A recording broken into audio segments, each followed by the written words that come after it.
ஓம் சாந்தி. எல்லோரும் குஷியாக இருக்கிறீங்களா? 11/12/2025 சக்கர முரளி பாபாதை சொல்கிறாங்க, இனிமையான குழந்தைகளே, சங்கமயுகத்தில் நீங்கள் பிராமண குலத்தை சார்ந்தவர்களாக ஆகியிருக்கிறீங்க. மரண உலகத்தின் மனிதனிலிருந்து அமரலோகத்தின் தேவதை ஆகணும். இப்போ நீங்கள் அதுக்கு தான் பிராமணனாகி இருக்கிறோம். பிராமணன்னா மரணத்தை வென்றவர்களாக மாறிக்கொண்டு இருப்பவர்கள் அப்படின்னு அர்த்தம். ஸோ அமரலோகம் அப்படின்னா சொர்க்கம், அமரலோகம்னா மரணமற்ற உலகம் அப்படின்னு அர்த்தம். கேள்வி: குழந்தைங்க எந்த ஞானத்தை புரிஞ்சுக்கிட்டதுனால எல்லையற்ற சந்நியாசம் செஞ்சுருக்கிறீங்க? அதுக்கு பதில், நாடகம் பற்றிய மிகச்சரியான ஞானம் நம்மக்கிட்ட இருக்குது. நாடகப்படி இப்போ முழு உலகமும் எரிஞ்சு சாம்பலாக போகுதுன்னு ஆல்ரெடி தெரிஞ்சிடுச்சு நமக்கு. அப்போ அதன் மீது இருக்கிற பற்று நீக்கிறது தானே புத்திசாலித்தனம். ஏன்னா இப்போ இந்த உலகமே ஒரு பைசாவுக்கு மதிப்பில்லாமல் போயிடுச்சு இல்லை. சர்வசாதாரணமாக ஒரு நாடு இன்னொரு நாடு அழிக்குது, மனித உயிருக்கோ எதுக்குமே மதிப்பு இல்லைன்றதுனால தான் அப்படி நடக்குது. அதையும் புரிஞ்சுக்கணும். ஆனால் நாம் இதை மதிப்புமிக்கதாக மாற்ற போகிறோம், ஒட்டுமொத்த உலகத்தையும். எப்படி? மதிப்புமிக்கவர்களாக நாம் மாறுறதன் மூலமாக. ஸோ அதனால் இதில் என்னெல்லாம் இப்போ நடக்குதோ அது அப்படியே கல்பத்துக்கு முன்னாடியும் நடந்தது தான், அடுத்த கல்பத்திலும் திரும்ப நடக்கும் தான். அதனால் இதை பற்றியெல்லாம் பெருசாக கவலைப்படாமல் முழு உலகத்திலிருந்தும் எல்லையற்ற சந்நியாசம் மேற்கொண்டு இருக்கிறோம், புது உலகத்தை உருவாக்குறதுக்காக. அந்த புது உலகத்தின் போதையிலே இருக்கிறீங்கனாலே என்ன அர்த்தம்? ஆல்ரெடி அங்கே இருந்தால் வரக்கூடிய போதை இப்போவே வருதுன்னா அந்த உலகம் வந்துடும். அந்த போதை, அந்த தூய்மை. ஸோ அது அப்போ இந்த கலியுகத்தின் விஷயத்தை பார்த்தா துக்கம்தான் வரும், அப்புறம் கலியுகம் போகாது. அதனால்தான் இந்த கலியுகத்தின் விஷயத்தை பார்க்காமல் இருப்பதற்காக எல்லையற்ற சந்நியாசம் பண்ணியிருக்கிறோம். பாடல்: வரப்போகிற நாளைய சித்திரம் நீங்கள், அதாவது தேவதைகள். சித்திரம்ன்றது உடம்பு சொல்லுவோம். ஸோ உயிரோட்டமாக வரப்போகிற தேவதை நீங்கள். ஓம் சாந்தி. குழந்தைங்க பாட்டு கேட்டீங்க. வரப்போகிறது என்னது? அமர உலகம். ஸோ அமர உலகத்துக்கும் இந்த மரண உலகத்துக்கும் இடையில் நாம் இருக்கிறோம் புருஷோத்தம சங்கமயுகத்தில் இல்லையா? அந்த மரண உலகத்தை விட்டு இப்போ தான் வெளில வந்திருக்கிறனால அது பிடிச்சி இழுக்கும். கவனம் கொடுக்கணும், அந்த பக்கமே திரும்பி பார்க்கக்கூடாது. எப்படி பிணத்துக்கு நெருப்பு வச்சுட்டு திரும்பி பார்க்க மாட்டாங்களோ அந்த வைராக்கியம் இருக்கணும். இப்போ அவ்யக்த இஷாரா ஃபுல்லாகவே பாபா அதை பற்றி தான் சொல்கிறார். ரொம்ப பவர்ஃபுல்லாக இருக்குது. இந்த சங்கமயுகத்தில் தான் பாபா நமக்கு இந்த ஞானத்தை கற்றுக் கொடுக்குறார். ஸோ அதனால் இங்கே முக்கிய ஞானமே ஆத்மாபிமானி ஆகிறது தான். அதனால் பாபா சொல்கிறாங்க, ஆத்மாபிமானி ஆகி உட்காருங்க. நான் ஆத்மான்றதில் நிச்சய புத்தி இருக்கணும். நமக்கு எல்லையற்ற தந்தையே வந்து படிப்பு சொல்லி கொடுக்குறாரு. லக்ஷ்மி நாராயணன் ஆகிறது தான் நம்முடைய லட்சியம் அப்படிங்கிறதுலையும் நிச்சய புத்தி இருக்கணும்.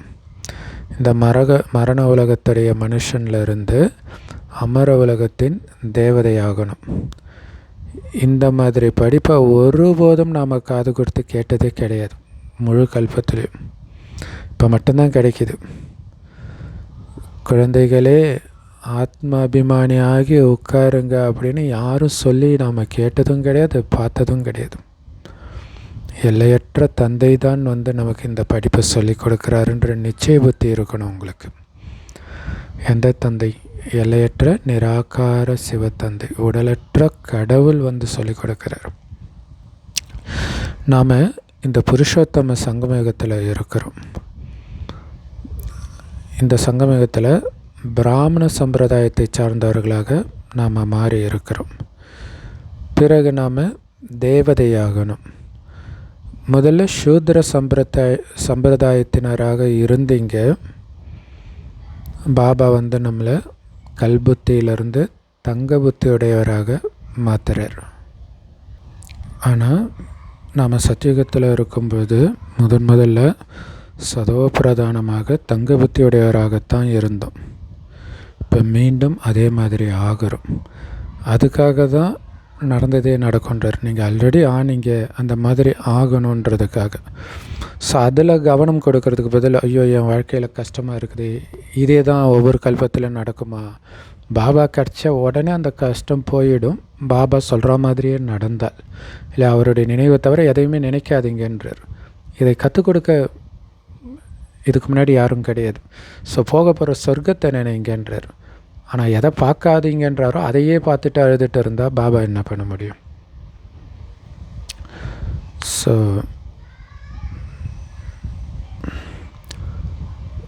சத்தியுகத்துடைய எஜமானராக நீங்கள் இருந்தீங்க அப்படிங்கிறது சொல்லித்தான் புரியணும்னு அவசியம் கிடையாது இல்லையா?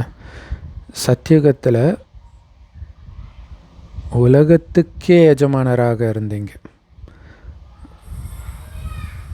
பிறகு 84 பிறவிகள் எடுத்து எடுத்து ஏணிப்படியில் இறங்கிக்கிட்டே வந்தீங்க.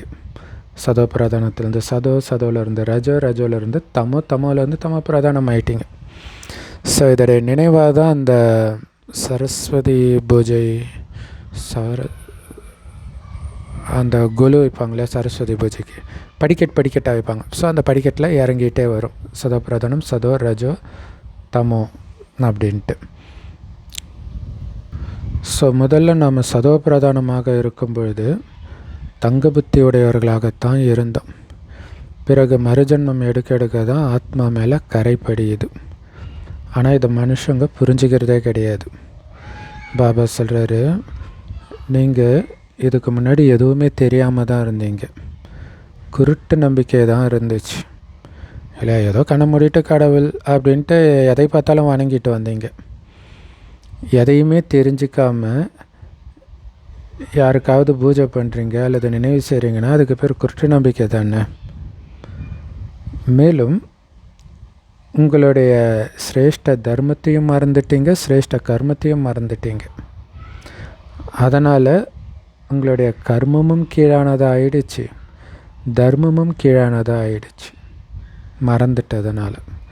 அந்த உயர்ந்த தர்மத்தை சார்ந்தவன் அப்படிங்கிறது சதா ஞாபகம் இருக்கணும், அந்த உயர்ந்த இடத்துல இருக்கணும், கீழே இறங்கக்கூடாது. ஸோ அதை தான் அந்த தேரிலிருந்து இறங்காத அர்ஜுனா அப்படின்ட்டு கிருஷ்ணர் சொல்கிறார், கர்ணன் இறங்க சொல்லும்போது, அர்ஜுனனை இறங்க சொல்லும்போது. ஸோ அதை நம்ம திரும்ப திரும்ப நிறைய வீடியோவில் சொல்கிறோம், ஏன்னா அது அந்தளவுக்கு முக்கியமானது. அது மட்டும் ஞாபகம் வச்சுருந்தாலே நம்ம தப்பிச்சிடுவோம். பாரதவாசிகள் இப்போ தெய்வீக தர்மத்திலிருந்து கீழானவர்களாக ஆகிட்டாங்க. பாபா சொல்கிறாங்க, நீங்கள் இல்லற மார்க்கத்தை சார்ந்தவர்கள். தேவதையாக இருக்கும்போது தூய்மையான இல்லற மார்க்கத்தை சார்ந்த நீங்களே தான் அழுக்கானதுனால துவாபரகத்திலிருந்து உங்களை தேவதைன்னு சொல்லிக்க முடியறது கிடையாது. அதனால் உங்களுடைய பேரை மாற்றி ஹிந்துன்னு வச்சிட்டீங்க. இதுவும் நாடக திட்டப்படி நடக்குது. ஸோ எல்லோருமே ஹே பதித்த பாவனா வாங்க அப்படின்னு ஒரு தந்தையை தான் கூப்பிட்றோம். அந்த ஒரே ஒரு தந்தை தான் பிறப்பு இறப்பு இல்லாதவராக இருக்கிறார். பேர் வடிவத்துக்கு அப்பாற்பட்ட பொருள்னு சொல்ல முடியாது, ஏன்னா அப்படி ஒரு பொருள் இருக்காது. ஒரு பொருள் இருந்தால் அதுக்கு பேரும் வடிவமும் கண்டிப்பாக இருக்கும் இல்லையா? அவருக்கு நம்மள மாதிரி உடம்பு கிடையாது, ஏன்னா பிறக்கிறது கிடையாது, பிறக்காதனால இறப்பும் கிடையாது. மற்றபடி ஆத்மாவுடைய ரூபமும் பரமாத்மாவுடைய ரூபமும் ஒரே ரூபம்தான், ரொம்ப ரொம்ப சூக்ஷ்மமானது, கண்ணுக்கு தெரியாத நுட்பமான ஒளிப்புள்ளி. ஸோ அதை நட்சத்திரம், பிந்து இப்படியெல்லாம் சொல்கிறோம். சிவனுக்கு பூஜை பண்ணுறாங்க, ஆனால் அவருக்கு உடம்பு கிடையாது. ஸோ சிவபாபாவுக்கு உடம்பு இல்லாததுனால தான் அவர் லிங்க ரூபத்தில் பூஜை பண்ணுறாங்க. ஏன்னா உண்மையில் அவர் இருக்கிறது சின்ன புள்ளி, அந்த பிந்துக்கு பூஜை பண்ண முடியாது. அதனால் பெரிய உருவமாக லிங்க ரூபம் வச்சு பூஜை பண்ணுறாங்க. சிவனுக்கே பூஜை செய்கிறதா நினைக்கிறாங்க, ஆனாலும் அவருடைய வடிவம் என்னன்னு மட்டும் அவங்களுக்கு தெரியல இல்லையா? இப்போ வடிவம் உள்ள பொருளுக்கு தானே பூஜை பண்ண முடியும், அப்புறம் எப்படி அவருக்கு வடிவம் இல்லைன்னு சொல்ல முடியும்? ஸோ இது எல்லாத்தையும் இப்போ தான் பாபாவே புரிய வைக்கிறார். நீங்கள் உங்களுடைய முன்ஜென்மங்களை பற்றி மறந்துட்டீங்க, அதை பாபா புரிய வைக்கிறார். மனிதர்களோ 84 லட்சம் பிறவி எடுத்தோன்னு போய் சொல்கிறாங்க. ஆனால் நமக்கு தான் தெரியும் வெறும் 84 பிறவி தான் நம்ம எடுத்துருக்குறோம் அப்படின்ட்டு. நாம் இப்போ தான் பிராமணர்களாகி இருக்கிறோம். பாபா கிட்ட நேரடியாக படிக்கிறோம் தேவதை ஆகிறதுக்காக. கலியுக மனிதர்கள் இந்த ஞானத்தை எடுக்காத வரைக்கும் அவர்கள் சூத்திரர்களே. ஞானத்தை எடுத்த உடனே நாம் பிராமணர்களாகிறோம். நம்மளுடைய லட்சியமே மனுஷன்லேருந்து தேவதை ஆகிறது தான். இந்த மரணலோகம், அதாவது இந்த கலியுகம் அழுக்கான உலகமாக இருக்குது. புது உலகம்தான் தூய்மையான உலகம். அங்கே தான் தேவதைகளுடைய ராஜ்யம் நடக்குது. ஒரே ராஜ்யம்தான் இருக்கும் சத்தியுகத்தில். அது எவ்வளோ பெரிய விஷயம். இன்றைக்கி அந்த மாதிரி எடுத்துகிட்டு வர்றதுக்கு தான் அமெரிக்கா ஃபுல் கண்ட்ரோல் பண்ணணுன்னு நினைக்கிது. ஆனால் அது சாத்தியம் இல்லைன்றதை கண்கூடாக பார்க்குறோம். ஆனால் லக்ஷ்மி நாராயணன் தான் முழு உலகத்துக்கும் எஜமானர்களாக இருந்தாங்க. ஆனால் இப்போ அப்படி யாரும் இருக்க முடியாது. ஏன்னா இது தம பிரதான உலகம். அங்கே எல்லோரும் சதவ பிரதானமாக இருந்தாங்க, அதனால் அவங்கள எதிர்க்கலை. ஆனால் இங்கே எத்தனை தர்மங்கள் இருக்குது, எப்படி ஒன்றா இருக்க முடியும்? அங்கே ஒரு தர்மம் தானே இருக்குது. அந்த ஆதிசநாதன தேவி தேவதா தர்மம் இப்போ மறைஞ்சு போயிடுச்சு. தேவதைகளுடைய ராஜ்யம் எப்போ இருந்தது, எவ்வளோ காலம் இருந்தது அப்படிங்கிற உலகத்தின் சரித்திர பூகோளம் யாருக்குமே தெரியாது. பாபா தான் புரிய வைக்கிறார். இதைத்தான் ஈஸ்வரிய உலக பல்கலைக்கழகம்னு சொல்ல முடியும். இதோடைய லட்சியமே அமரலோகத்தின் தேவதைகளாக மனிதர்களை மாற்றுறது தான். ஸோ இங்கே கற்றுக் கொடுக்குற ஞானத்தை தான் அமரக்கதைன்னு சொல்கிறோம். இந்த ஞானத்தின் மூலமாகத்தான் நீங்கள் தேவதையாகி பிறகு காலன் மீது வெற்றி அடைகிறீங்க. சொர்க்கத்தில் ஒருபோதும் உங்களை காலன் விழுங்க மாட்டான். அதாவது திடீர் மரணமே இருக்காது, மரணத்தின் பேரே இருக்காது. ஏன்னா ஆத்மான்ற உணர்வில் எல்லாம் இருக்கிறீங்க. உடல்ன்ற உணர்வு இருக்கும்போது தான் உடலை விட்டு பிரியறத இறக்குறதுன்னு சொல்லிடுறோம். அங்கே உடல் உணர்வே கிடையாது. இப்போ நீங்கள் காலன் மீது வெற்றி அடைஞ்சிட்டு இருக்கிறீங்க. நாடகத்தின்படி பாரதவாசிகள் 5000, அதாவது 5 ஆண்டு திட்டம் உருவாக்குறாங்க இல்லையா? 5 ஆண்டு திட்டம் 10 ஆண்டு திட்டம்னு உருவாக்குறாங்க. இந்த ப்ராஜெக்ட் 10 வருஷம் ஆகும் அப்படியெல்லாம். ஏதோ மனதுக்குள்ளே அவர்களே ராமராஜ்யத்தை ஸ்தாபனை செய்கிறதா நினச்சிக்கிறாங்க போல இருக்குதுன்றார் பாபா இல்லையா? ஏன்னா சொர்க்கம் மாதிரி உருவாக்கணும்னு நினச்சிட்டு இருக்கிறாங்க. அது சொர்க்கத்தில் தான் சாத்தியம். அதை எல்லையற்ற தந்தை தான் உருவாக்க முடியும். அந்த எல்லையற்ற தந்தையுடைய திட்டம், ராமராஜ்யத்தை உருவாக்குறதுக்கான திட்டம் ஆத்மாக்களை தூய்மையாக்குறது. மற்றபடி மற்றவர்கள் எல்லாரும் என்னதான் பெரிய சயின்டிஸ்டாக இருந்தாலும் மனிதர்கள் தானே. மனிதர்கள் எப்படி ராமராஜ்யத்தை ஸ்தாபனை பண்ண முடியும்? ராமராஜ்யம்ன்றது சத்தியுகத்தை தான் சொல்ல முடியும். ஆனால் இந்த விஷயங்கள் யாருக்குமே தெரியல. மனிதர்கள் பாருங்கள் எவ்வளோ பக்தி பண்ணுறாங்க, சரீர சம்பந்தமான யாத்திரை பண்ணுறாங்க. பகலில், அதாவது சத்தியுக திரேதாயுகத்தில் இந்த தேவதைகளுடைய ராஜ்யம் நடக்குது. பிறகு இரவில் பக்தி மார்க்கம் ஆரம்பமாகுது. தேவதையாக இருந்தோன்றதே மறந்து திட்டத்தட்ட தேவதையை தேடி அலைஞ்சிட்டு இருக்கிறாங்க. நாம் தான் தேவதையாக இருந்தோன்றதை மறந்து. அதனால தான் அதை இரவுன்றோம் துவாபர கலியுகத்தை. சத்தியுகத்தில் பக்தி இருக்காது, துவாபரகத்திலிருந்து ஞானம் இருக்காது. ஞானம், பக்தி, வைராக்கியம், இந்த 3த்தை பற்றியும் பாபா புரிய வைக்கிறாரு. குறிப்பாக 2 விதமான வைராக்கியம் இருக்குது. ஒன்று துறவர மார்க்கத்தினருடைய ஹடயோக வைராக்கியம். அவங்க வீடு வாசலை விட்டுட்டு காட்டுக்கு போயிடுவாங்க, பொண்டாட்டி பிள்ளையெல்லாம் தவிக்க விட்டுட்டு. ஆனால் நீங்கள் ஒட்டுமொத்த இந்த மரண உலகத்தின் மீதும் எல்லையற்ற வைராக்கியம் கொண்டவர்களாக எல்லையற்ற சந்நியாசம் பண்ணுங்க. இப்போ இதை விட்டுட்டு எங்கே போக முடியும்? புத்தியினால் இதை விட்டு சூக்ஷ்மோதனத்துக்கும் பரந்தாமத்துக்கும் போகணும். பாபா சொல்கிறாரு, இந்த முழு உலகமும் இப்போ எரிஞ்சு சாம்பலாக போகுது. ட்ராமாவை நல்லா புரிஞ்சுக்கணும். பேன் மாதிரி டிக் டிக்குன்னு பொறுமையாக ஊர்ந்து போயிட்டு இருக்குது இந்த நாடகம். என்னென்னலாம் இந்த நாடகத்தில் நடக்குதோ அது மறுபடியும் 5000 வருஷம் கழித்து அப்படியே திரும்ப நடக்கும். ஸோ இதை கரெக்டாக புரிஞ்சுக்கிட்டு எல்லையற்ற சந்நியாசம் மேற்கொள்ளணும். ஏன்னா இது கலியுகத்தின் இறுதி. நாடகத்தில் அடுத்த காட்சினது சொர்க்கம். எப்படி அந்த சொர்க்கத்துக்கு முந்தைய கல்பத்தில் போனாங்க? எல்லையற்ற சந்நியாசம் பண்ணி. அதனால தான் எல்லையற்ற சந்நியாசம் பண்ணுறோம். யாராவது வெளிநாட்டுக்கு போகிறாங்கன்னா அங்கே இந்த ஞானத்தை படிக்க முடியுமா அப்படின்னு கேட்பாங்க. பாபா சொல்கிறாரு, நீங்கள் எங்கே இருந்தாலும் இதை படிக்க முடியும். முதல்ல 7 நாள் கோர்ஸை மட்டும் எடுத்துக்கோங்க. இல்லை ஃபாரினர்ஸ் இந்தியாவுக்கு வந்து இதை கேட்டிருப்பாங்க. அப்போ வெளிநாட்டில் கிடைக்குமான்னு கேட்பாங்க. அதுக்கு தான் பாபா சொல்கிறேன், இப்போ வெளிநாட்டிலே எல்லா நாட்டிலையுமே பிரம்மகுமாரி சென்டர் வந்துடுச்சு பெரும்பான்மையான நாடுகளில். அப்படி இல்லைனாலும் இன்டர்நெட் இருக்குது இல்லையா? அதனால் ரொம்ப ஈஸி தான், நீங்கள் எங்கே போனாலும் ஞானம் கிடைச்சிடும் உங்களுக்கு அப்படின்னும் பாபா சொல்கிறார். ஸோ நீங்கள் ஆத்மானு புரிஞ்சுக்கிட்டால் போதும். நான் சதோபிரதான உலகத்தின் எஜமானனாக இருந்தபோது சதோபிரதானமாக தானே இருந்தேன். இப்போ தானே தமோபிரதானமாகி இருக்கிறேன். 84 பிறவி எடுத்து 1த்துக்கும் உதவாதவனாக ஆயிட்டேன்.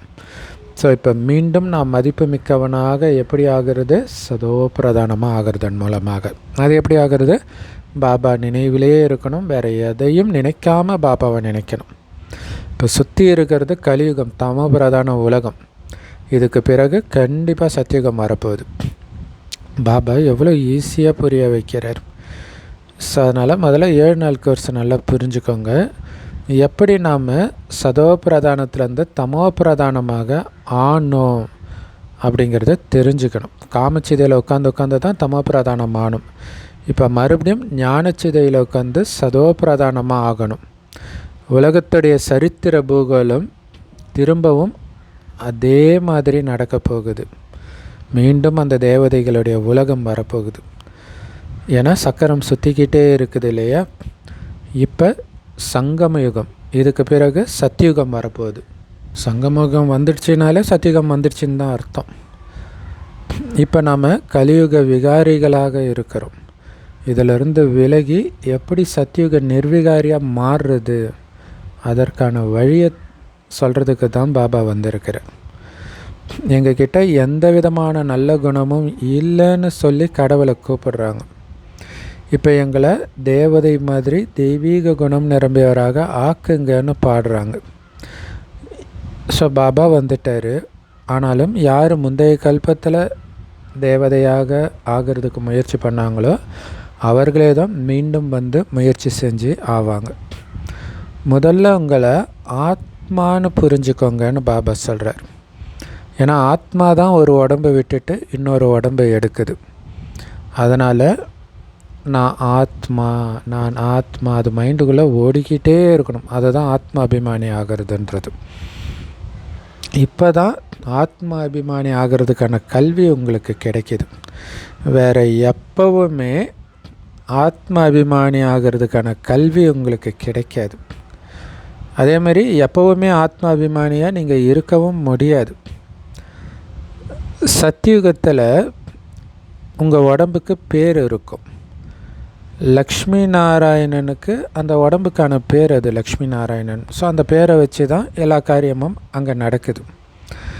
இப்போ சங்கம யுகம். இப்போ நமக்கு பேரே கிடையாது கரெக்டாக சொல்லணுன்னா இல்லையா? ஆத்மா பரமாத்மாவுடைய குழந்தை. ஆத்மாவுக்கு தான் பேர் கிடையாது. இப்போ நீங்கள் எதுவுமே செஞ்சீங்கன்றதே கிடையாது. கடவுள் சொல்கிறார், அதை செய்கிறோம், அவ்வளோதான். ஸோ இந்த சங்கமயுகத்தில் தான் பாபா வந்து புரிய வைக்கிறாரு, நீங்கள் ஆத்மா அசரீரியாக தான் வந்தீங்க. மேலேருந்து உடம்பு இல்லாமல் தான் வந்தீங்க. மீண்டும் உடம்பு இல்லாமல் அசரீரியாக தான் திரும்ப போகணும். அதுக்கு தான் பாபா சொல்கிறார், உங்களை ஆத்மான்னு உணர்ந்து பாபாவை நினைவு பண்ணிக்கிட்டே இருங்க. போகிறதுக்கான முயற்சி நடந்துக்கிட்டே இருக்கணும். இதுதான் ஆன்மீக யாத்திரை. ஆத்மா தன்னுடைய ஆன்மீக தந்தையை நினைக்குது. அதான் ஆன்மீக யாத்திரை இல்லையா? தன்னுடைய அப்பாவை நினைக்கிது, அப்பா இருக்கிற இடத்த நினைக்கிது, அப்பா கொடுத்த ஆஸ்தியை நினைக்கிது. ஸோ புத்தினாலேயே இந்த மூணையும் நினச்சிக்கிட்டே இருக்குது. அப்பா, ஆஸ்தி, வீடு. பாபாவை நினைவு செய்கிறதன் மூலமாக தான் நம்முடைய பல ஜென்மத்தின் பாவங்கள் எல்லாம் அழியும். அதனால தான் அந்த நினைவுக்கு யோக அக்னின்னு சொல்லப்படுது. ஏன்னா பாவத்தை எரிக்குது இல்லையா? ஸோ நீங்கள் எங்கேருந்து வேணாலும் பாபாவை நினைக்க முடியுமே. வெளிநாட்டில் இருந்தாலும் நினைக்க முடியுமே, வேலைக்கு போனாலும் நினைக்க முடியுமே. ஆனால் அது ஏன் நினைக்கிறோன்றதை புரிஞ்சிக்கிறதுக்கு 7 நாள் கோர்ஸ். ஸோ இந்த சிருஷ்டி சக்கரம் எப்படி சுற்றுது, நாம் எப்படி இந்த ஏணிப்படியில் மேலேருந்து இறங்கி வரோம் அப்படிங்கிறத புரிஞ்சிக்கிறோம். அதுதான் 7 நாள் கோர்ஸ். இப்போ இந்த ஒரே பிறவியில் 5000 வருஷமாக இறங்குனதை மொத்தமாக சேர்த்து ஹை ஜம்ப் மேலே போய் சத்தியுகத்தின் உச்சத்தில் போய் உட்காந்துக்கிறோம். ஒரே பிறவியில் அந்த அளவுக்கு உயரும் கலை நடக்குது.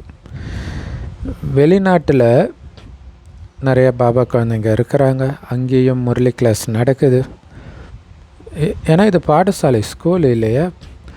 உண்மையிலே இது இறை தந்தையுடைய பல்கலைக்கழகம். கீதையினுடையது தான் ராஜயோகம் இல்லையா. இந்த ராஜயோகம் கீதையில் சொல்லப்பட்டு இருக்குது, ஆனால் தெளிவாக சொல்லப்படலை. ஆனால் மனிதர்கள் ஸ்ரீகிருஷ்ணர் சொன்னதாக நினச்சிட்டாங்க. ஸ்ரீகிருஷ்ணர் ஒன்றும் பகவான் கிடையாது, இது சொல்கிறதுக்கு பகவானின் வாக்குன்னு இருக்குது இல்லையா. பிரம்மா விஷ்ணு சங்கர் கூட தேவதைகள் தான், அவங்களும் கடவுள் கிடையாது. இப்போ நீங்கள் முயற்சி செஞ்சு பிறகு நீங்கள் தான் தேவதை ஆகுறீங்க. அப்போ நீங்கள் என்ன கடவுளா? கிடையாது. பிரஜாபிதா பிரம்மா கண்டிப்பாக இங்கே தானே இருப்பார். ஏன்னா பிரஜாபிதா மனிதர் தானே. பிரஜைகள் எங்கே இருக்கிறாங்களோ அங்கே தானே பிரஜைகளுடைய அப்பாவும் இருந்து படைச்சிருப்பார். அப்போ இங்கே தான் பிரஜைகள் படைக்கப்படுறாங்க. பிரம்மா மூலமாக சிவபாபா படைக்கிறார். ஹம்சோ சோகம், நானே அது, அதுவே நான். இதோடைய அர்த்தத்தை ரொம்ப ஈஸியாக பாபா புரிய வைக்கிறார். இதோடைய அர்த்தம் மனிதர்கள் என்ன புரிஞ்சிட்டாங்க, நானே கடவுள் அப்படி புரிஞ்சிட்டாங்க. அது அப்படி கிடையாது. ஆத்மாவே பரமாத்மா கிடையாது. ஆத்மாதான் சத்தியுகத்தில் தேவதையாக இருந்தது, அடுத்தது திரேதாயுகத்தில் சத்திரியனாகுது, அடுத்த யுகத்தில் வைஷ்யனாகுது, அடுத்த யுகத்தில் சூத்திரனாகுது, சங்கம் யுகத்தில் மீண்டும் பிராமணனாகுது. இதுதான் ஹம்சாவுடைய உண்மையான அர்த்தம்னு ஈஸியாக புரிய வைக்கிறேன். ஆனால் பக்தி மார்க்கத்தில் ஆத்மா தான் பரமாத்மா, பரமாத்மா தான் ஆத்மான்னு தப்பாக சொன்னதுனால தான் எல்லா இடத்துலையும் ஆத்மா இருக்குது, அதனால் பரமாத்மா எல்லா இடத்துலையும் இருக்கார், சர்வவியாபின்னு சொல்லிடுறாங்க. பாபா சொல்கிறார், எல்லாருக்குள்ளேயும் ஆத்மா தான் இருக்குதே தவிர பரமாத்மா கிடையாது. அந்த ஆத்மா கூட ஒரே ஆத்மா எல்லாருக்குள்ளேயும் இருக்கிறதில்ல, ஒவ்வொருத்தருக்குள்ளே அவங்கவுங்க ஆத்மா தான் இருக்குது. ஸோ அப்படி இருக்கும்போது நான் எப்படி சர்வவியாபியாக எல்லா இடத்துலையும் வியாபித்து இருக்க முடியும், பரவி இருக்க முடியும்? அப்படி இருந்தால் நீங்கள் எதுக்கு என்னை கூப்பிட போகிறீங்க? பதித்த பாவனா வாங்க, நாங்கள் கஷ்டப்படுறோம், எங்களை தூய்மையாக்குங்கன்னு ஏன் கூப்பிட போகிறீங்க? அப்படின்னாலே நான் எல்லா இடத்துலையும் இல்லைன்னு தானே அர்த்தம். நிராகார ஆத்மாக்கள் எல்லோரும் வந்து இந்த பூமியில் அவங்கவுங்களுக்குன்னு உடம்பை எடுத்து நடிக்கிறாங்க. ஸோ ஒவ்வொரு அழிவற்ற ஆத்மாவுடைய அழிவற்ற சிம்மாசனம் இந்த புருவ மத்தி. ஸோ அல்லது உடம்பு, இதை வந்து நீங்கள் ஆசனம்னும் சொல்லலாம், ரதம்னும் சொல்லலாம். ஸோ அப்பாவுக்கு ரதம் கிடையாது இல்லையா, அவருக்குன்னு உடம்பு கிடையாது. அதனால தான் அவரை நிராகாரர்னு சொல்கிறோம். அதுக்காக உருவம் இல்லைன்னு கிடையாது, உடல் கிடையாது, எந்த உடலும் கிடையாது, ஸ்தூல உடலும் கிடையாது, சூக்ஷ்ம உடலும் கிடையாது. ஸோ அந்த நிராகாரர் எப்படி இந்த ரதத்தில் உட்கார்றாரோ, எப்போ வந்து உட்கார்றாரோ அப்போ தான் நம்மக்கிட்ட பேச முடியும். உடல் இல்லாமல் அவர் எப்படி பேச முடியும்? ரதம் இல்லாமல் எப்படி தூய்மையற்றவர்களை தூய்மை ஆக்க முடியும், அதற்கான ஞானத்தை கொடுக்க முடியும்? பாபா சொல்கிறார், நான் நிராகாரர், இவருடைய சரீரத்தை கடனாக பெற்றுக்கொள்கிறேன் அப்படின்னு சொல்கிறார். தற்காலிகமாக லோன் எடுத்திருக்கிறேன் இவருடைய உடம்பை. இவர் எவ்வளோ பாக்கியசாலி ரதம், கடவுளுக்கே கடன் கொடுக்கிறார் இல்லையா, கடவுளுக்கே கடன் கொடுத்துருக்கிறார் பிரம்மா தன்னுடைய உடலையே. இவரை தான் பாக்கியசாலி ரதம்னு சொல்லப்படுது. பாபா தான் சிருஷ்டியோடைய முதல் இடைக்கடை பற்றி சொல்லி குழந்தைங்களுக்கு புரிய வச்சு குழந்தைங்களை திரிகாலதரிசியாக மாற்றுறார், அதாவது முக்காலத்தை உணர்ந்தவராக மாற்றுறார். வேறு எந்த மனிதனுக்கும் இந்த ஞானம் தெரியாது. ஏன்னா இப்போ எல்லாருமே நாஸ்திகர்களாக இருக்கிறாங்க. கடவுளை பற்றியோ அவருடைய படைப்பை பற்றி யாருக்குமே தெரியாது. பாபா தான் எல்லாரையும் ஆஸ்திகராக்கிறார். படைப்பவரை பற்றியும் படைப்பு பற்றியும் பாபா நமக்கு இப்போ சொல்லிக் கொடுக்கிறார். உங்களை தவிர வேறு யாருமே இதை மற்றவங்களுக்கு புரிய வைக்கவும் முடியாது. நீங்கள் தான் இந்த ஞானத்தின் மூலமாக இவ்வளவு உயர்ந்த பதவி அடையிறீங்க.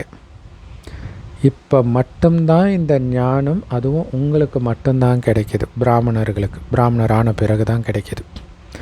இந்த சங்கமயுகத்தில் மட்டும்தான் பாபா இந்த ஞானத்தை கொடுக்கிறார். ஏன்னா சத்கதி சங்கமயுகத்தில் தான் கொடுக்க வேண்டியதாக இருக்குது. சத்கதி கொடுக்கிறதோ ஒரே ஒரு சிவபாபா மட்டும்தான். மற்றபடி எந்த மனிதனும் இன்னொரு மனிதனுக்கு சத்கதி கொடுக்க முடியாது. அவனுக்கே கொடுத்துக்க முடியாது. அவன் எப்படி மற்றவங்களுக்கு கொடுப்பான்? அவங்கெல்லாம் பக்தி மார்க்கத்தின் குருமார்கள். அதன் மூலம் சொர்க்கத்துக்கு போக முடியாது, பரந்தாமத்துக்கு போக முடியாது. சத்குருவோ ஒருத்தர் தான். அவரை தான் ஆஹா சத்குரு ஆஹான்னு பாடுறோம். ஸோ அவரே சொல்லி கொடுக்குற ஸ்கூல் இது. ஸ்கூலுனால் லட்சியம் நோக்கம் இருக்கும் இல்லையா? இங்கே என்ன லட்சியம் நோக்கம்? நரன்லேருந்து நாராயணன் ஆகிறது. மற்ற விஷயங்கள் எல்லாம் இது வரைக்கும் கேட்டது எல்லாமே பக்தி மார்க்கத்துடைய கதைகள். அதன் மூலமாக எந்த பிராப்தியும் கிடையாது. பக்தி மார்க்கத்தின் கீதை உட்பட எதன் மூலமாகவும் எந்த பிராப்தியும் கிடைக்காது. ஸோ பாபா சொல்கிறாங்க, நான் குழந்தைகளுக்கு உங்களுக்கு நேரடியாக இந்த படிப்பை சொல்லி கொடுத்துட்டு இருக்கிறேன். இதன் மூலமாக லக்ஷ்மி நாராயணன் பதவியை அடையிறீங்க. ஸோ அதுக்கு ரொம்ப ரொம்ப முக்கியமானது தூய்மையாகிறது தான். இல்லை, தூய்மையாகிறதுக்கான விஷயந்தான் இங்கே மெயினாக சொல்லி கொடுக்கப்படுறது. பாபாவுடைய நினைவில் இருக்கணும். ஆனால் இதில் தான் மாயா தடை ஏற்படுத்தும் இல்லையா? ஏன்னா நினைவை கட் பண்ணிட்டாலே எல்லா தப்பும் பண்ண ஆரம்பிச்சிடுவீங்க. அவங்க சொல்லுவாங்க இல்லையா, ஒருத்தனுக்கு தண்ணி அடிக்க வச்சுட்டா அவன் எல்லா தப்பும் பண்ணிவிடுவான் அப்படின்ட்டு அஞ்ஞானத்தில் சொல்லுவாங்க. அது உண்மையோ இல்லையோ, ஆனால் பாபா நினைவு இல்லாட்டினாலே எல்லா விகாரமும் வந்துடும். ஸோ அதனால தான் பாபாவை நினைக்கிறத கட் பண்ணிட்டாலே நீங்கள் விழுந்துடுவீங்கன்னு மாயாவுக்கு தெரிஞ்சு நினைக்க விடாமல் பண்ணும். நீங்கள் உங்கள் ஆஸ்தியை அடையணுன்றதில் நீங்கள் தான் உறுதியாக இருக்கணும். அதுக்கு என்ன பண்ணணும்? மார்கண்டேயன் லிங்கத்தை கட்டி பிடிச்ச மாதிரி சிவபாபா கெட்டியாக பிடிச்சிக்கணும் நினைவுனால். ஸோ அதுக்காக தான் நீங்கள் பாபாவை நினைக்கிறீங்க, ஆஸ்தியை அடையிறதுக்காக. அதை புரிஞ்சுக்கணும். இந்த ஞானம் எல்லா குழந்தைங்களுக்கும் போகுது. ஒருபோதும் முரளியை மிஸ் பண்ணவே கூடாது. முரளியை மிஸ் பண்ணிட்டீங்கன்னா ஆப்சண்ட் ஆகிட்டீங்கன்னு புரிஞ்சுக்கணும். இதில் ரொம்ப கவனமாக இருக்கணும். சில சென்டர்லலாம் ஃபுல் முரளி படிக்க மாட்டாங்க. ஃபஸ்ட்டு பேஜ் அல்லது கேள்வி பதில், அப்படியே லாஸ்ட் பேஜ். அப்படி இல்லாட்டினா வரதான ஸ்லோகன். அப்படி மற்றது சும்மா சொந்த கதை, சோக கதை இந்த மாதிரி பேசிகிட்டு இருப்பாங்க. இது முரளி படித்த கணக்கு வரவே வராது. ஃபுல் முரளி படிக்கணும். அதில் ரொம்ப கவனம் கொடுக்கணும். ஏன்னா தாரணிக்கான முக்கிய சாரத்தில் முக்கியமான விஷயம் இருந்தாலும் கூட அதையும் மீறி நிறைய விஷயங்கள் உள்ளே இருக்கும். ஸோ அதனால் அதை படிக்கணும். அதில் முக்கியமான பாயிண்ட்ஸ் எடுக்கணும். முரளியை தவற விட்டிங்கன்னா ஆப்சண்ட், முரளி படிக்கலைன்னா. ஏன்னா எங்கே இருந்தாலும் முரளினால் புத்துணர்ச்சி அடைவீங்க இல்லையா? மாயை அடிக்க டக்கு டக்கு டக்கு டக்குன்னு ஏஞ்சிடுவீங்க முரளியின் மூலம் இல்லையா? அந்த தண்ணி அடிச்சு இருக்கிறவனுக்கு மூஞ்சில் தண்ணி தெளிச்சா ஏஞ்சிடுவாங்கன்னுவாங்க இல்லையா? அந்த மாதிரி இந்த முரளி. ஸோ ஸ்ரீமத் படி நடக்கணும். வெளியில் எங்கே போனாலும் தூய்மையாக இருக்கணும் இல்லையா? ஒருபோதும் தூய்மையாக இருக்கக்கூடாது. எல்லா விதத்திலும் தூய்மையாக இருக்கணும். எண்ணம், சொல், செயல் எல்லாத்தின் மூலமாக. வைஷ்ணராகி இருக்கணும். 2 விதமான வைஷ்ணவர்கள் இருக்கிறாங்க பக்தி மார்க்கத்திலேயே. வல்லபாச்சாரியாகவும் இருக்கிறாங்க. அவங்க விகாரத்தில் விழமாட்டாங்க. விகாரத்தில் செல்லக்கூடிய வைஷ்ணவர்களும் இருக்கிறாங்க. ஸோ அப்போ அது தூய்மைன்னு சொல்ல முடியாது இல்லையா? ஆனால் நீங்கள் தான் உண்மையிலே தூய்மையாகி உண்மையான விஷ்ணு வம்சத்தினராக இருக்கிறீங்க. வைஷ்ணவர்னால் விஷ்ணு வம்சத்தினர். ஸோ உண்மையான வைஷ்ணவர் நீங்கள் தான். சொர்க்கத்தில் தான் நீங்கள் உண்மையான வைஷ்ணவராக இருப்பீங்க, தூய்மையாக இருப்பீங்க. ஒருபோதும் விகாரத்தில் செல்ல மாட்டீங்க. அதை பற்றி சிந்தனை கூட இருக்காது. அதைத்தான் அமரலோகம்னு சொல்கிறோம். இது மரணலோகம். இங்கே விகாரத்தில் விழறாங்க. ஸோ சொர்க்கத்தில் விகாரமே இல்லாததுனால தான் அது அமரலோகமாக இருக்குது. இங்கே விகாரத்தில் இருக்கிறதுனால தான் இது மரணலோகமாக மாறிடுச்சு. பாருங்கள், இங்கே விகாரத்தில் விழுந்துட்டு இருக்கிறாங்க. ஆனால் இந்த விகார உலகத்தில் இருந்து தப்பிச்சு நீங்கள் விஷ்ணுபுரிக்கு போகணும். மரண உலகத்துலேருந்து தப்பிச்சு போகணுன்னா விகாரத்தை விடணும். ஏன்னா அங்கே விகாரம் இருக்காது. மரணமற்ற உலகமாக ஆகிறதே விகாரத்தை வென்றதுனால தான். ஸோ இப்போ வெல்றீங்க இந்த சங்கமயுகத்தில். சொர்க்கத்தை நிர்விகாரி உலகம்னு சொல்கிறோம். யோக பலத்தின் மூலமாகத்தான் நீங்கள் அந்த நிர்விகார உலகத்தில் ராஜ பதவி அடைகிறீங்க. அந்த உலகத்துக்கு போகிறதுக்கே யோக பலத்தின் மூலமாக தான் போகிறீங்க. மற்றபடி இங்கே வல்லரசு நாடுகள் தங்களுக்குள்ளே சண்டை போட்டுக்கிறாங்க. எதுக்கு? உலக ராஜ்யம், உலகத்தை என் கண்ட்ரோலில் வச்சுக்கணும் அப்படின்ட்டு. ஆனால் இடையில் வெண்ணெய் உங்களுக்கு கிடைக்கிது. நீங்கள் உங்களுடைய ராஜ்யத்தை ஸ்தாபனை பண்ணிகிட்டு இருக்கிறீங்க அமைதியாக. ஏன்னா இந்த உலகமே அழிய போகுதுன்னு நமக்கு தெரியும். அதனால் இங்கே எதையும் அடையணும்னு நமக்கு ஆசை கிடையாது. தானாக நம்மளை தேடி வரும். அதுக்கு நம்ம தகுதி அடைஞ்சிட்டால் போதும். ஸோ அனைவருக்கும் இதே செய்தியை நீங்கள் கொடுக்கணும். சின்ன சின்ன குழந்தைங்களுக்கு கூட அந்த உலக ராஜ்யத்தை அடையிறதுக்கான உரிமை இருக்குது. ஏன்னா எல்லோரும் சிவபாபாவுடைய குழந்தைங்க தானே. அதனால் எல்லோருக்கும் உரிமை இருக்குது. அதனால் அவங்களுக்கும் சொல்லுங்கள், உங்களை ஆத்மானு உணருங்க அப்படின்னு குழந்தைங்களுக்கும் நாம் சொல்லணும், எல்லாருக்கும் சொல்லணும். ஸோ அப்பா அம்மா ஞானத்தில் இருக்கிறாங்கன்னா கண்டிப்பாக குழந்தைங்களுக்கும் கற்றுக் கொடுக்கணும். சிவபாபாவை நினைவு செய்யுங்க அப்படின்ட்டு. ஏன்னா ஒரு சிலர் அப்படி இருக்கிறாங்க, தன்னுடைய குழந்தைங்களுக்கு கற்றுக் கொடுக்க மாட்டுறாங்க. சிவபாபாவை தவிர ஆனால் அப்பா அம்மா 2 பேரும் பாபா குழந்தையாக இருந்தால் ஒருத்தர் இல்லைனாலும் ஒருத்தர் கற்றுக் கொடுத்துருவாங்க. ஆனால் ஒருத்தர் மட்டும் இருக்கும் பொழுது சிலர் அவங்களே கற்றுக் கொடுக்க மாட்டாங்க. சிலர் கற்றுக் கொடுக்க விரும்புறது கிடையாது. தன்னுடைய குழந்தைக்கு கல்யாணம் ஆகணும், அப்படி மருமகன் வரணும், மருமகள் வரணுன்ட்டு கற்றுக் கொடுக்காமல் விட்டுடுறாங்க. ஸோ அதுதான் மிகப்பெரிய பாவம் இல்லையா? அப்போ ஆத்மா மேலே அன்பு வைக்கல, சுயநலமாக இருக்கிறீங்க அப்படின்னு அர்த்தம். வெறும் தேகத்தின் அன்பு தான் இருக்குதுன்னு அர்த்தம். சிவபாபாவை தவிர வேறு யாரும் கிடையாது, சிவபாபாவை மட்டும்தான் நீ நினைக்கணும்னு சொல்லிக் கொடுக்கணும் குழந்தைங்களுக்கு. ஒருத்தருடைய நினைவிலே இருக்கிறதன் மூலமாக மட்டும்தான் தமோ பிரதானத்திலேருந்து சதோ பிரதானமாக ஆக முடியும். படிப்பில் ரொம்ப பக்காவாக இருக்கணும். நீங்கள் வெளிநாட்டில் இருந்தால் கூட இந்த ஞானத்தை அங்கே நீங்கள் படிக்க முடியும். ஸோ இதில் உங்களுக்கு புக்கெல்லாம் தேவை கிடையாது. எங்கே உட்காந்துட்டு இருந்தாலும் படிக்க முடியும். இப்போ இன்டர்நெட்டில் இருக்குது இல்லையா? ஸோ அதேமாதிரி புத்தி மூலமாக நினைவு செய்ய முடியும். பாபா சொன்னதை சிந்தனை பண்ண முடியும். இந்த படிப்பு அவ்வளவு ஈஸியான படிப்பு. ஏதாவது கஷ்டமாக இருக்குதா? யோகத்தின் மூலமாக, அதாவது நினைவின் மூலமாக தான் ஆத்மாவுக்கு பலம் கிடைக்கிது. ஒட்டுமொத்த உலகத்தையே ஆட்சி செய்கிறதுக்கான பலம் கிடைக்கிது. எப்படி? முதல்ல உங்கள் கர்மேந்திரியங்களை உங்கள் கண்ட்ரோலில் ஆட்சி செய்வதன் மூலமாக இல்லையா? முதல்ல சுய ராஜ்யம், சுயத்தின் மீது நீங்கள் ராஜாவாக இருந்து காட்டுங்க, பிறகு உலகத்தின் மீது ராஜாவாக உங்களை ஆக்குறன்றார். இவ்வளோ தான் இங்கே விஷயமே. சுயராஜ்யமே உலக ராஜ்யன்றதுடைய ரகசியம் இது தான். ஸோ பலம்ன்றது யோக பலம் தான், ஞான பலம் கிடையாது. ஆனால் ஞானத்தின் மூலமாக தான் யோகம் பண்ணுறோம். நீங்கள் இப்போ உலகத்தின் எஜமானர்களாக ஆகிட்டு இருக்கிறீங்கன்ற அந்த போதை இருக்கணும். நம்மளை சுயம் பகவானே ராஜயோகம் கற்பித்து தூய்மை ஆக்குறாருன்ற போதை இருக்கணும். மற்றபடி அந்த மனிதர்களுக்கு மனிதர்கள் ஹடயோகம் கற்றுக் கொடுக்குறாங்க. அதனால் எந்த நன்மையும் கிடையாது. ஆனால் இது ராஜயோகம். ராஜ்யத்தை அடையிறதுக்கு மிக தீவிர பத்தியம் இருக்கணும் விகாரங்கள்ல இருந்து. இந்த லக்ஷ்மி நாராயணனை மாதிரி சர்வகுண சம்பன்னம் ஆகணும். அனைத்து தெய்வீக குணங்களிலும் நிரம்பியவர்கள் ஆகணும். அதேமாரி சாப்பிட்றது, குடிக்கிறது எல்லாத்துலேயுமே பத்தியம் ரொம்ப ரொம்ப முக்கியம். கிடைக்கிறதெல்லாம் சாப்பிட்றது, கிடைக்கிறதெல்லாம் குடிக்கிறது இருக்கக்கூடாது. பாபா குழந்தைகள் கையால் சமைத்த உணவை மட்டும்தான் சாப்பிடணும். வெளியில் சாப்பிடக்கூடாது. பூண்டு வெங்காயம் சாப்பிடக்கூடாது. கறிமீன் சாப்பிடக்கூடாது. ரெண்டாவது விஷயம், பாபாவை நினைவு பண்ணணும் இல்லையா? குணமும் நல்லா இருக்கணும், பத்தியமும் இருக்கணும், பாபாவை நினைவு பண்ணிக்கிட்டே இருக்கணும். அது ரொம்ப ரொம்ப முக்கியமானது. அப்போ தான் பல ஜென்மங்களின் பாவம் உங்கள் தலையில் இருக்குது பாருங்கள், அது ஃபுல்லாக நீங்கும். இதுதான் ராஜ்யத்தை அடையிறதுக்கான சகஜ ராஜயோகம்.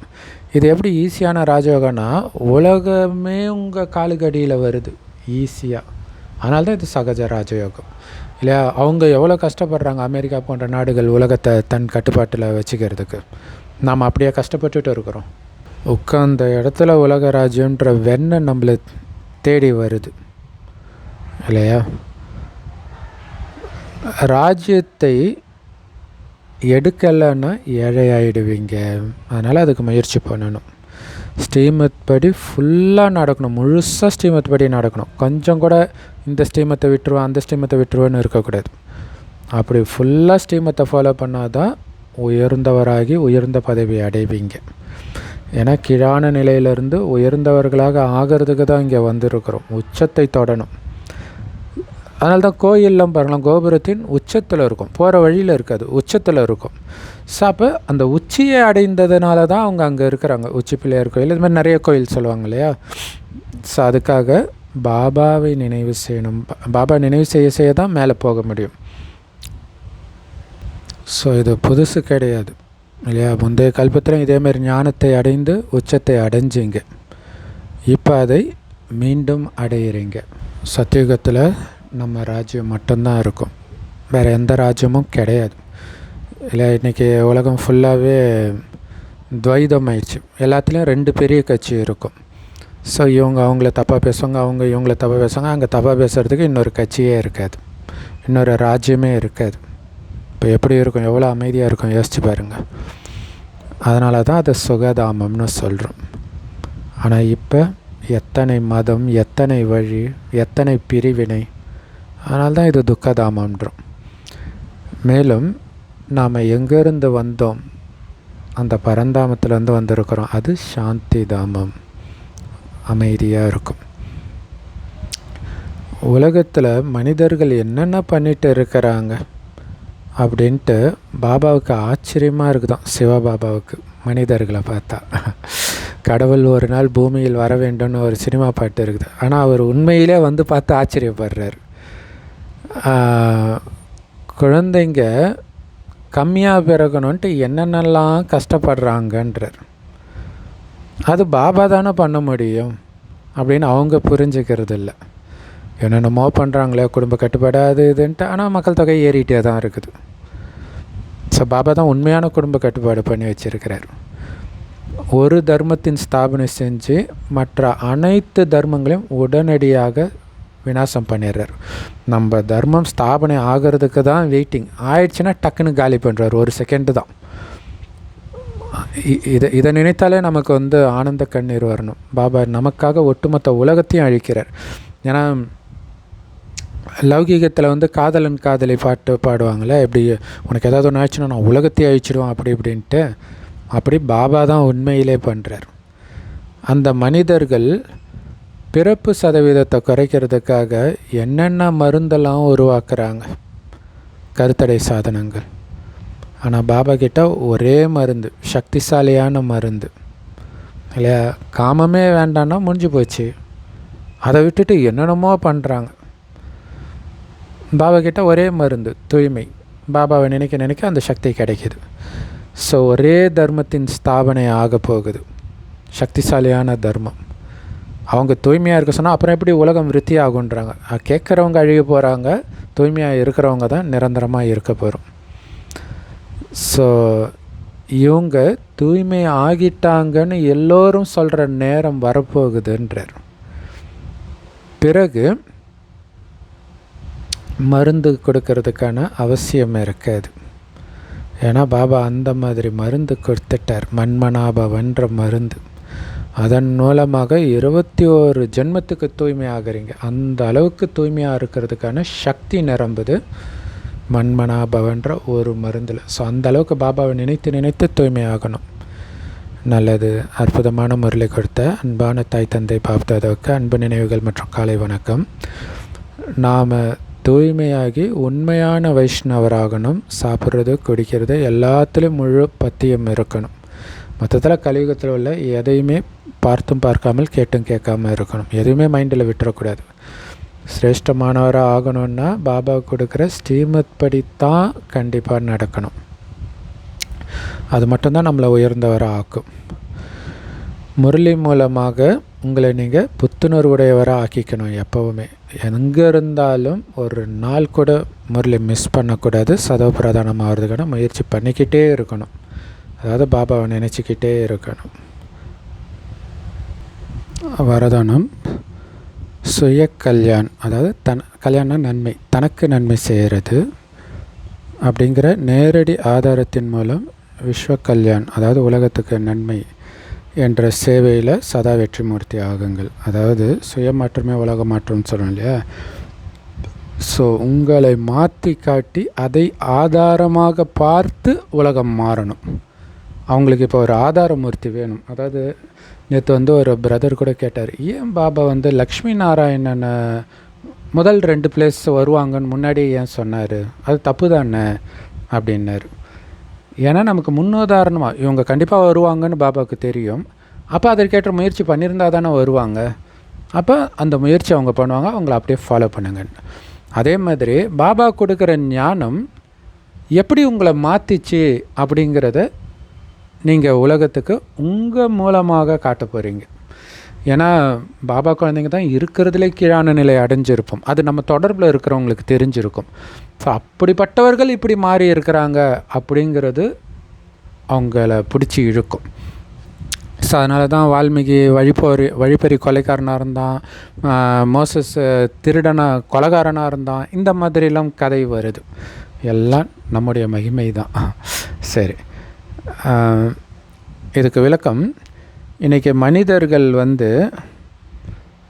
நிறைய ஹார்ட் அட்டாக் இருக்குது இல்லை? பெரும்பாலும் எல்லாம் ஹார்ட் பேஷண்ட்டாக தான் இருக்கிறாங்க. அந்த மாதிரி இந்த ஆன்மீக முன்னேற்றத்தில் கூட மனசுடைஞ்சு போகிறது அப்படிங்கிற ஒரு நோய் அதிகமாக இருக்குது. நம்மளாலாம் முடியுமா அப்படின்னு மனசுடைஞ்சு போயிடுறாங்க. அப்போ இவனாலே முடியும் போது என்னால் முடியாதா அப்படின்னு உங்களை பார்த்து அவங்களுக்கு தோணணும்.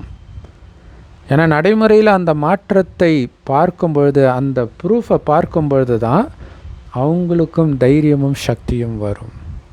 ஸோ இதோடைய நினைவாக பார்த்திங்கன்னா வானமே இல்லைன்ற ஒரு படமே அப்படி தான் எடுத்திருப்பாங்க. ஒரு 4-5 இளைஞர்கள் தற்கொலை பண்ண போவாங்க. கடைசியில் அந்த படத்தில் பார்த்திங்கன்னா பயங்கரமான ஹேண்டிகேப்டாக இருக்கிற ஒருத்தர் பயங்கரமாக உண்மையான சாதனையாளராக அவரை காட்டி, அவரால் இருக்கும்போது உங்களுக்கு என்ன பிரச்சனை, எதுக்கு சாகணும் அப்படின்னு ஒரு சூப்பராக முடிச்சிருப்பாங்க. அந்த மாதிரி நாம் இருக்கணும். இதோடைய நினைவு தான் பைபிளில் முடவனை நடக்க வைக்கிறதா காட்டியிருக்கிறாங்க. அதை பார்த்து மற்றவங்களுக்கு தைரியம் வரணும், இவங்களாலே முடியுது அப்படின்ட்டு.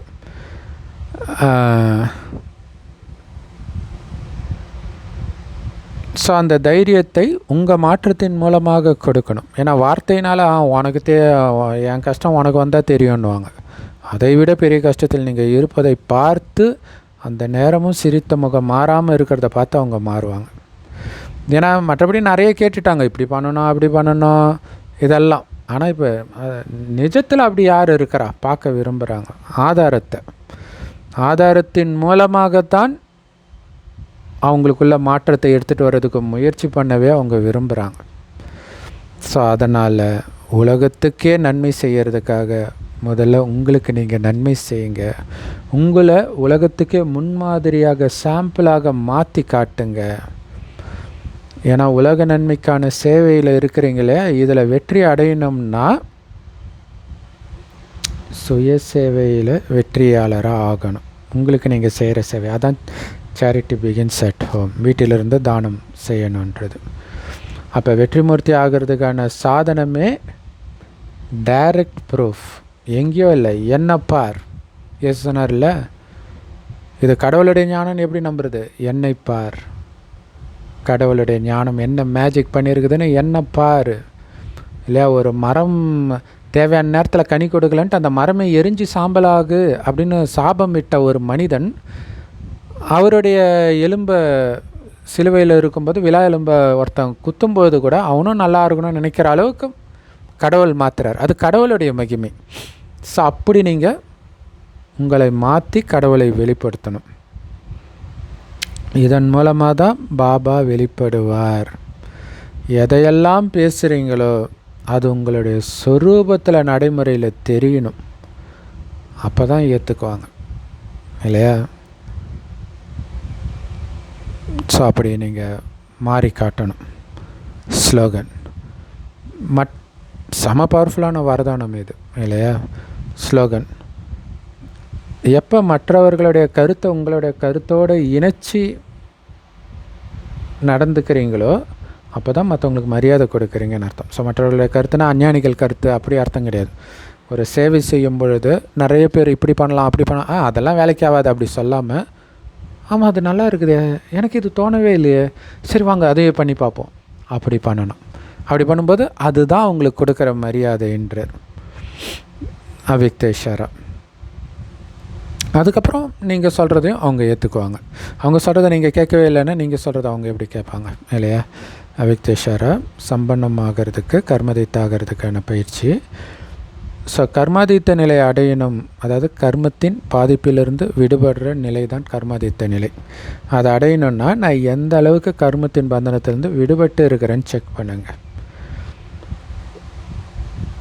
ஸோ லௌகீகத்திலிருந்தும் விடுபட்டு இருக்கணும், அலௌகீகத்திலிருந்தும் இல்லையா அலௌகீக காரியத்திலிருந்தும் விடுபட்டு இருக்கணும், செய்கிற காரியம் உங்கள் தொடர்பில் வரவங்க எல்லாத்துலேருந்தும் விடுபட்டு இருக்கணும்.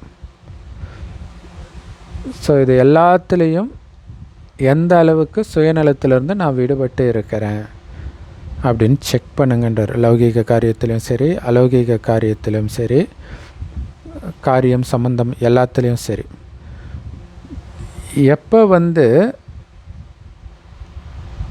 நீங்கள் கர்மத்தின் கணக்கு வழக்கிலிருந்து விடுபடுறீங்களோ, வீணான சுபாவ சமஸ்காரத்துக்கு வசமாகிறதுலேருந்து விடுபடுறீங்களோ, அந்த பழைய சுபாவ சமஸ்காரத்திலேருந்து விடுபடுறீங்களோ, அப்போ தான் கர்மாதீத்த நிலையை அடைய முடியும், அந்த மனநிலையை அடைய முடியும். ஸோ அதனால் எந்த ஒரு சேவை கூட உங்களை பிடிச்சி இழுக்கக்கூடாது. சேவை செய்யணும், ஆனால் அதை பற்றி சிந்தனையே உங்களை சேவை செஞ்சு முடித்த பிறகும் இழுக்கக்கூடாது. அடுத்தது சேவை செய்யும் பொழுது இதை பண்ண அதை பண்ணுன்ட்டு அப்படியே ஒரு பாஸ் ஆகிடுவாங்க. அதிலே கடுப்பாய் அவன் ஒரு சைக்கோன்ட்டு போயிடுவாங்க. ஸோ அப்போ அந்த அமைதி குணத்தில் தான் அந்த சேவை பண்ணணும். அது எவ்வளோ லேட்டானாலும் பரவாயில்ல இல்லையா? அமைதி இழந்து நீங்கள் பண்ணுற சேவை கிடையாது. ஸோ அதை தான் பாபா சொல்கிறார். சேவையும் உங்களுடைய அந்த உயர்ந்த மனநிலையை மாற்றக்கூடாது. அதேமாதிரி ஒரு குழுவோடு இருக்கும்போது அது மற்றவர்கள் தொடர்பில் வரும்போது நம்ம மனநிலை மாறுறது தெரியும். ஸோ அதுவுமே மாறக்கூடாது, அந்த உயர்ந்த மனநிலை அப்படியே இருக்கணும். நான் பாபா வெளிப்படுத்திகிட்டு இருக்கிறேன், இதுதான் மைண்டில் இருக்கணும். அதேமாதிரி இயற்கையின் சூழ்நிலை இல்லை, இயற்கையின் மூலமாக பல பிரச்சனை வரும், உடம்பு நோய் மூலமாக அல்லது இயற்கை மழை வெயில் இந்த மாதிரி எதுவுமே உங்களுடைய உயர்ந்த மனநிலையை தடுமாற வைக்கக்கூடாது. ஸோ எப்போ இந்த அனைத்து பந்தனத்துலேருந்தும் விடுபட்டு ஒரே சீரான மனநிலையில் இருக்கிறீங்களோ அதுக்கு பேர் தான் கர்மாதீத்த மனநிலைக்கு பக்கத்தில் இருக்கிறீங்க, வந்துட்டீங்க அப்படின்னு அர்த்தம்னு சொல்கிறார். செம பவர்ஃபுல் முரளி. ஓம் சாந்தி. Love you Bap Dada. Thank you Bap Dada. குஷியாக இருங்க, குளிர்ச்சியாக இருங்க.